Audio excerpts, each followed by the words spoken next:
তোমাকে কতবার করে বলেছিলাম যে উনি আমার বাবা, তোমার বর।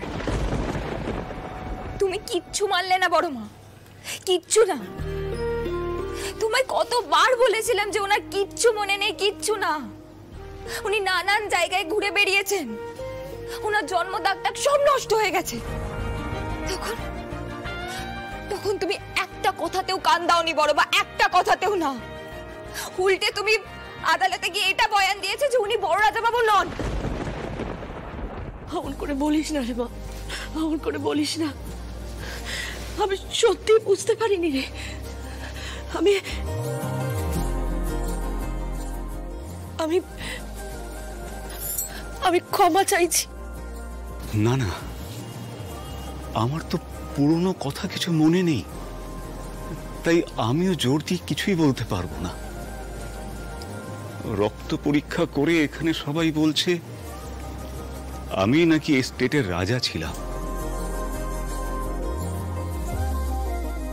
আর ওই মেয়েটা আমার সন্তান।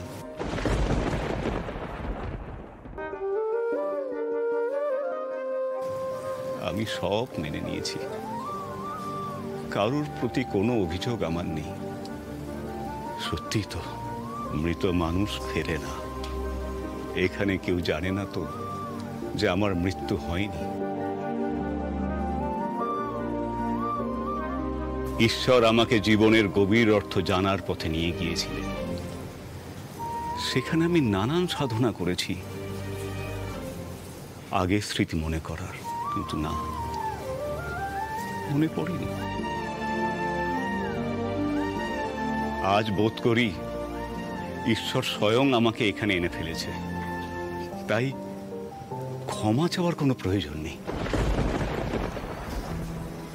এই মেয়ে, তুই তো এতক্ষণ ধরে নিজের মুখে বলছিলিস আমি তোর বাবা আর ইনি তোর মা, তাহলে মাকে এত কটু কথা বলছিস কেন?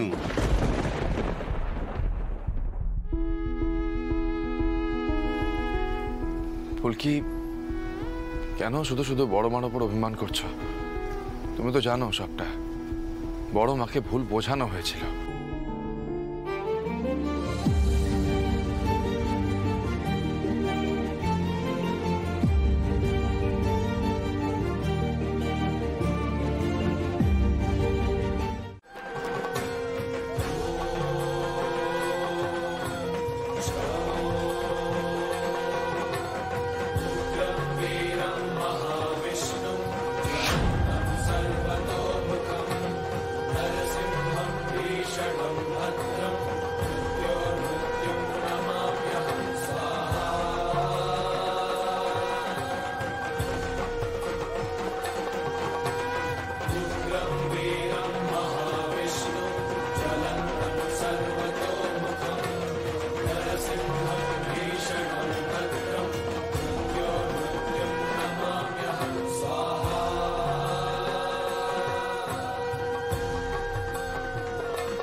জয় নৃসিংহদেবের জয়, জয় নৃসিংহদেবের জয়, জয় নৃসিংহদেবের জয়, জয় নৃসিংহদেবের জয়, জয় নৃসিংহদেবের জয়।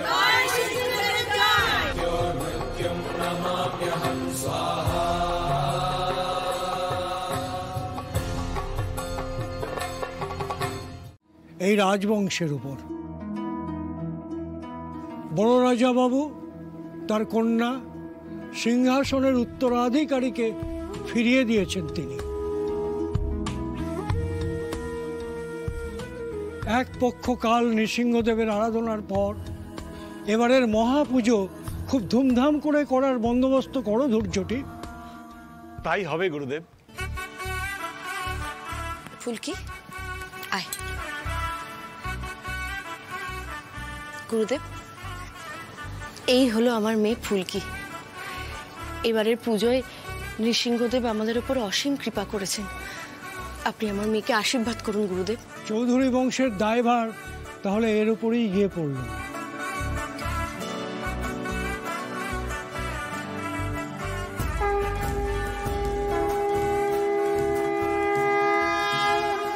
দীর্ঘজীবী হও মা। নৃসিংহদেব তোমাকে দু হাতে আশীর্বাদ করবে।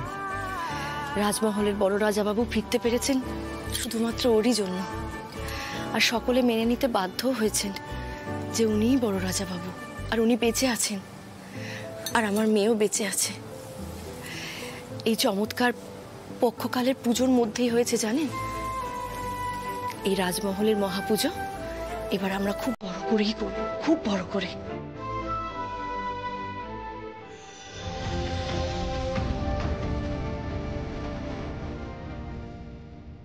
না নিজের জন্মদাত্রী মাকে চেয়েছে, না বাবাকে। জন্মের পরেই তাদেরকে হারিয়ে ফেলেছিলাম। এবার বড় মায়ের কষ্টের নিষ্পত্তি আমরা দুজন মিলে একসাথে করব। যদি সেই পুণ্যের টানে টানে আমার জন্মদাত্রী মায়ের সাথে একবার দেখা হয়ে যায়। আমি যা চেয়েছিলাম সেটাই ফিরে পেলাম। আমার মতো ভাগ্য আর কজনের আছে? কোথায় ছিল ফুলকি দাস? ঘাড়ে করে সিলিন্ডার নিয়ে চলতো, আর সে আজকে নিজের বাবা মা, যারা মানুষ করেছে সেই বাবা মা, সবাইকে নিয়ে একটা পুরো সংসার। পাশে স্যারও আছেন। এত সুখ ফুলকির কপালে সইবে তো?